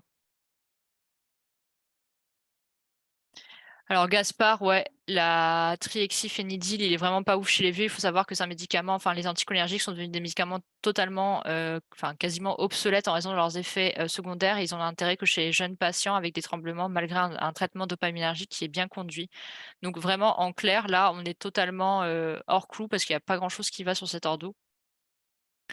Donc pour rappel, chez un patient de plus de 65-70 ans, on ira mettre de la L-Dopa d'emblée ou un IMAOB. Si jamais il y a un contrôle qui est insatisfaisant, soit vous augmentez les posologies de L-Dopa, soit vous l'associez à un IMAOB. Et dans tous les cas, l'anticholinergique, on ne l'utilise pas et encore moins chez une personne âgée. Donc là, les recos, elles sont vraiment pas du tout suivies. Et en plus de ça, comme certains l'ont souligné, il faut savoir que l'adénome prostatique est la contre-indication de l'utilisation de la triethylphénidyle. Donc franchement, 0. Franchement, la prescription 0. Là, vous êtes pharmacien clinicien, vous voyez ça, vous mettez une énorme IP, vous appelez le praticien et vous lui dites: «Mais qu'est-ce que tu as branlé, quoi?»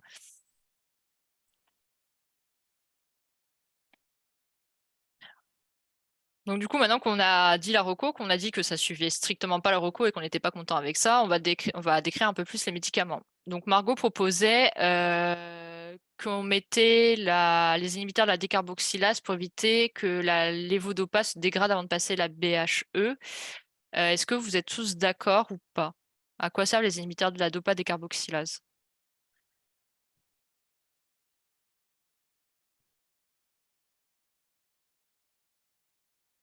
Éviter les effets indésirables périphériques, ouais. Donc qu'est-ce que tu as en tête comme effet indésirable périphérique? Vomissement.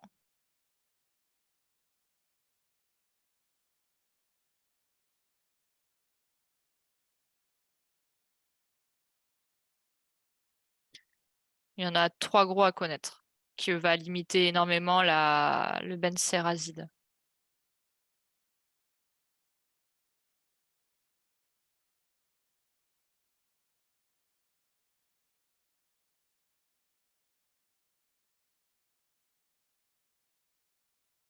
Nausées, vomissements, hypotension orthostatique.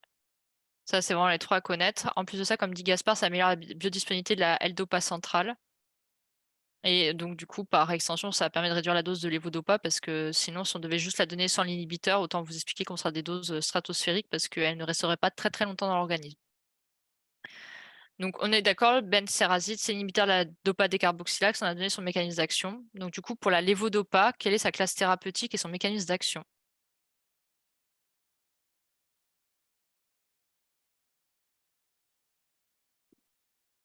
Un agoniste dopaminergique, la lévodopa? Attention Clément, je pense que tu confonds les classes par rapport à ça. Les agonistes dopaminergiques, c'est par exemple tout ce qui est ropinirole, l'apomorphine. C'est un antiparkinsonien précurseur de la dopamine, c'est totalement exact. C'est sa classification ATC d'ailleurs, il me semble. Donc du coup, c'est quoi son mécanisme d'action à la lévodopa?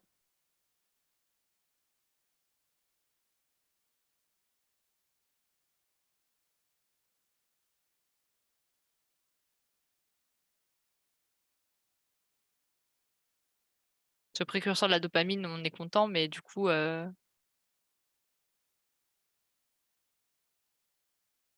traverse la BHE décarboxylée par dopa décarboxylase en dopamine, ouais. Et donc du coup, elle a une action sur quoi après, une fois que la dopamine va être libérée dans la fente?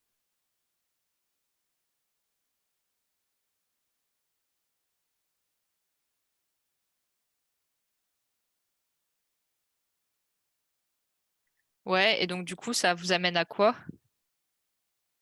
de stimuler ces deux récepteurs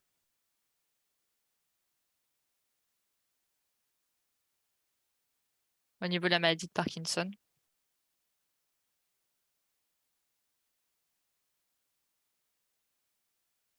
C'est traiter la triade, on est pas mal. Contrer la carence en dopamine aussi, donc du coup, elle agit sur les akinésies, les hypertonies dans la maladie de Parkinson. Est-ce que l'akinésie vous parle? Ou est-ce que vous avez besoin que je vous redéfinisse le terme?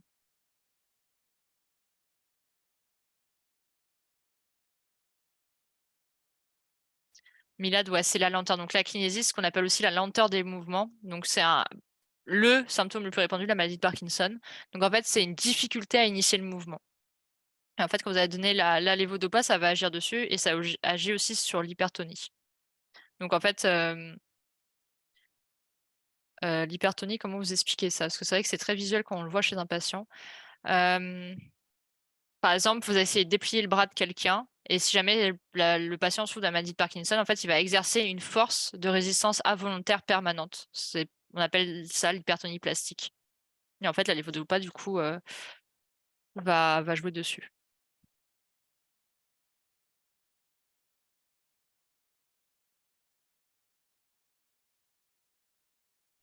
Et du coup, qu'est-ce que vous connaissez comme effet indésirable de la lévodopa? Ces effets indésirables un peu emblématiques, on va dire. Parce que sinon la liste est longue comme un bras.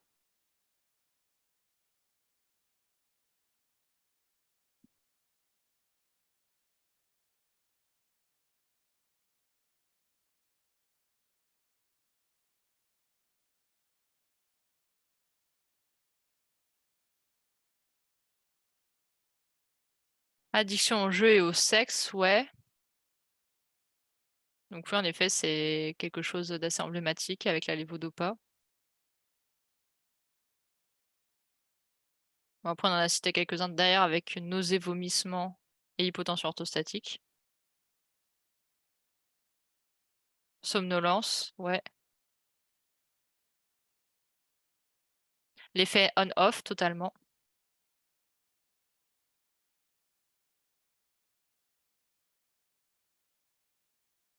On va retrouver aussi le phénomène de freezing. Je ne sais pas si ça vous parle.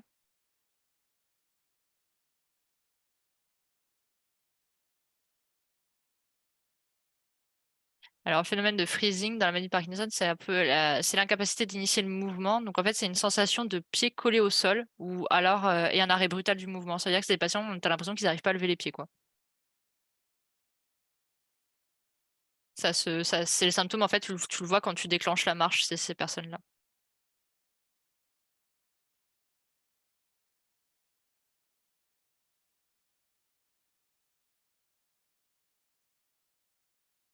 Bah, en fait, avec la lévodopa, tu peux avoir un phénomène de on-off, c'est-à-dire que tu as des fluctuations qui sont assez soudaines et imprévisibles. Et en effet, par contre, quand le traitement commence à plus faire effet, l'effet on-off est de plus en plus fréquent. Et c'est là où on commence un peu à réévaluer, soit augmenter les posologies, soit à plus fractionner les doses, soit carrément à réévaluer le traitement.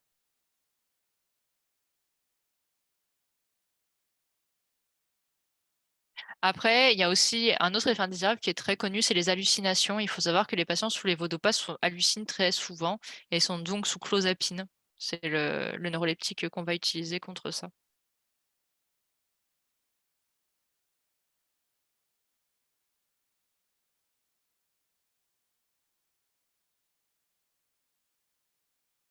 Alors, l'effet on-off, c'est pas pareil que les dyskinésies. Donc, en effet, la lévodopa provoque aussi des dyskinésies. Mais en fait, l'effet on-off va associer dans l'effet on les mouvements involontaires, donc les dyskinésies, et un effet off. Donc, tu peux pas dire que l'effet on-off, c'est les dyskinésies. C'est deux choses différentes.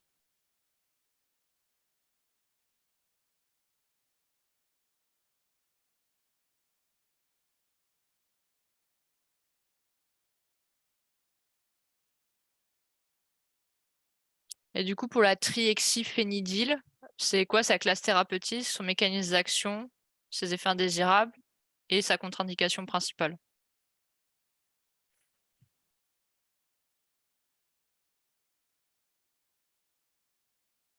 Donc, c'est un antiparkinsonien anticholinergique, ouais.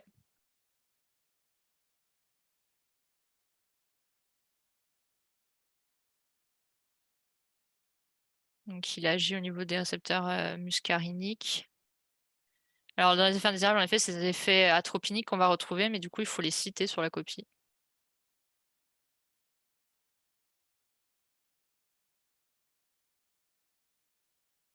Est-ce que vous en avez certains en tête? Sécheresse buccale, mydriase, constipation, ouais. Confusion, hallucination, rétention urinaire,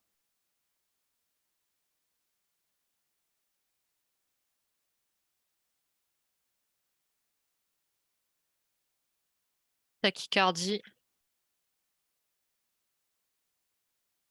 Je suis totalement d'accord avec vous et on en a oublié une très importante qui du coup est une contre-indication à utiliser un anticholinergique. Donc il est contre-indiqué en cas de glaucome et d'adénome prostatique. Donc en fait, parce qu'il faut savoir que dans les effets atropiniques, vous avez aussi les affections oculaires avec les troubles de l'accommodation et les hypertonies oculaires dedans. Et aussi, bon, une diminution, du larmoiement.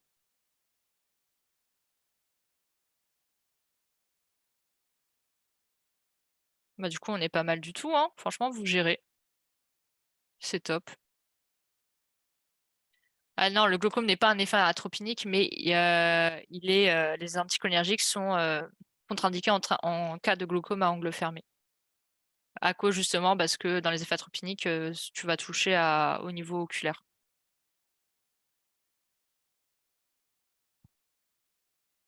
Mais non, non, le glaucome n'est pas un effet, atropinique. Désolée, je me suis peut-être mal exprimée.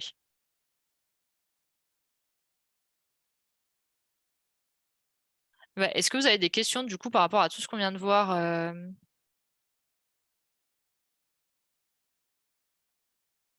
au niveau méthodologique et cetera? Bon, sachant que du coup, vous avez vu en gros ce que les gros sujets les grosses questions qui peuvent tomber.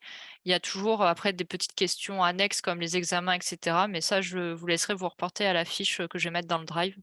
Ce sera plus simple pour vous de tester la méthodo en faisant directement une annale, qui porte sur ce type de questions.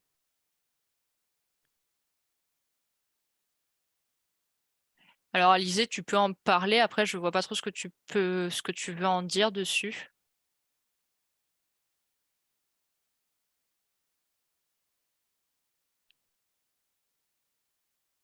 Éviter les fluctuations de dose, c'est-à-dire? Une mauvaise observance du patient?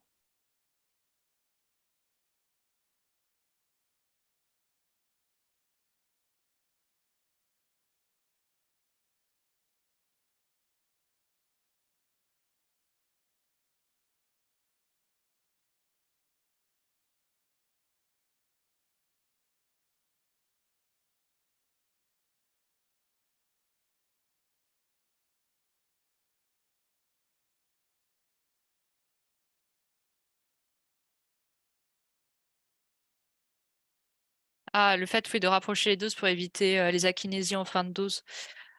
Bah, ça après oui, tu peux en parler, mais bon, c'est pas l'essentiel, surtout que dans tous les cas, on vous posera pas des questions sur la posologie et Parkinson, c'est vraiment de la dentelle sur la prise en charge.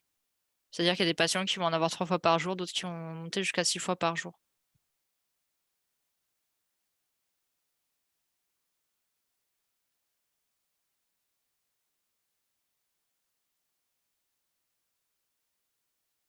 Du coup, je sais pas trop si ça répondait ou pas à ta question, Alizé.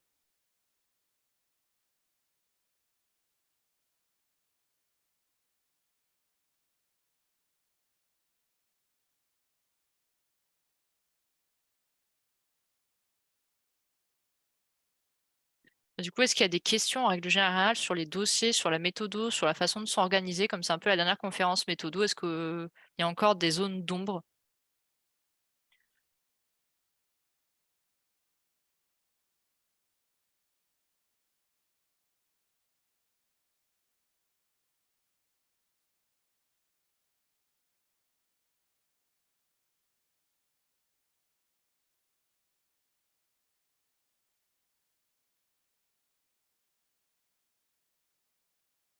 Hugo, le daltonisme est valable pour avoir le tiers-temps le jour du concours? Je ne suis pas sûre. Surtout qu'en fait, sur les cahiers de couleurs, il y a marqué exercice 1, exercice 2, et cetera.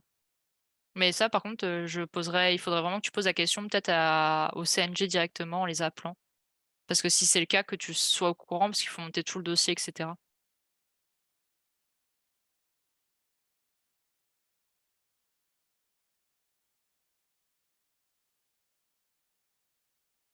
Alors, question bête, pour le paracétamol, il ne faut pas apprendre les POSO du NAC.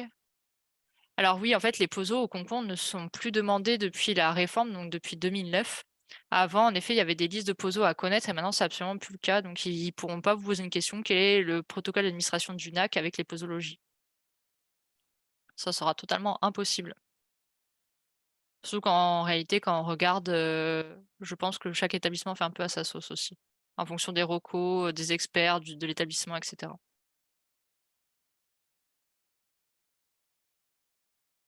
Alors, Alexia, si on nous demande dans une question quels sont les médicaments, comme dans le cas de l'épilepsie, est-ce qu'on doit mettre aussi EI, CI, MA? Alors en fait, tout dépend. Si jamais la question c'est quelle est la prise en charge et que tu as vraiment zéro question sur les médicaments, là en effet, il faut mettre la classe thérapeutique, un rapide mécanisme d'action, quelques EI emblématiques et des contre-indications. Si par contre on te dit quelle est la prise en charge et que la question suivante c'est quels effets indésirables retrouverons-nous sur la molécule? Avec la molécule utilisée, bah, là, très clairement, faut pas que tu mettes les EI dans la première, sinon en fait, bah, tu vas répéter 2 fois la réponse. C'est pour ça qu'il faut vraiment moduler en fonction des autres questions et qu'il faut bien lire tout le sujet avant de commencer.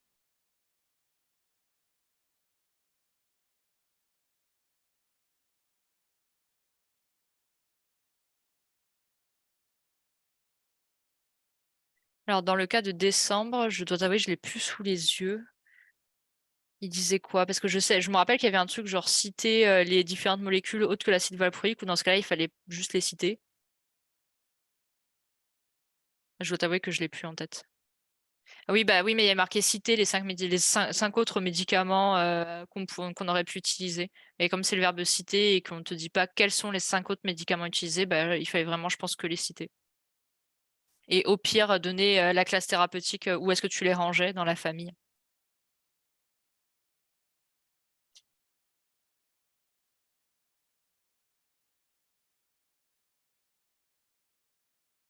Mais pour moi, il fallait pas aller plus loin.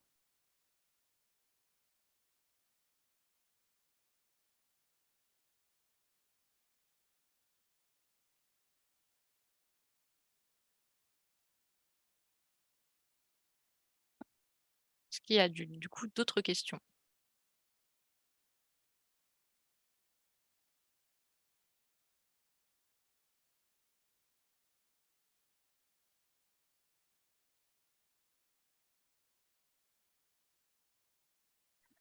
Si jamais vous voulez aller plus loin, sachez que l'an dernier, j'avais fait une conférence purement méthodologie sur la pharmacologie, donc je vous conseille peut-être d'aller la regarder ou de la faire. C'est pas trop mal, ça permettra de bien compléter la conférence qu'il y a eu aujourd'hui et surtout, bah, si vous avez des questions dessus, après, il faudra pas hésiter à les poser sur le Discord, je pourrais totalement y répondre. Donc la conférence, elle est sur YouTube et vous avez tout le drive, Dans le drive de l'an dernier, vous allez retrouver les cas et la correction associée. Alors, Claire, très, très bonne question. Oui, on va vous donner le planning, au moins pour, jusqu'au mois de juin des conférences et après entre le mois de juillet, août, septembre, on fera on vous donnera le planning en différé pour être sûr qu'il y ait pas des changements de dernière minute parce que les tuteurs se retrouvent, bloqués à cause d'une garde qui va arriver et cetera. Mais oui, oui, c'est prévu qu'on vous le donne en annuel. Faut savoir que la semaine prochaine, du coup, c'est Lucas qui, commence les premières conférences, pure, sur les items du concours avec la pharmacocinétique. Donc, là, on retombe sur les conférences le samedi soir. Mmh, voilà et après ça, jusqu'au mois de juin, ce sera pure conférence. À partir de début juin, on commencera l'école et les conférences et on vous postera le tout, ne vous en faites pas.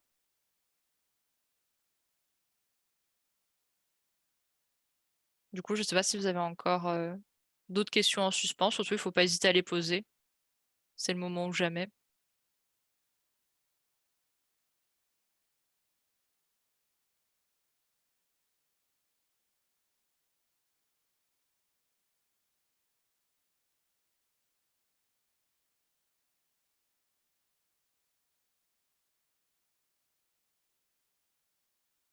Bah, si tout était hyper clair, j'en suis ravie du coup et je vais vous souhaiter une bonne soirée et un bon courage pour la semaine qui arrive.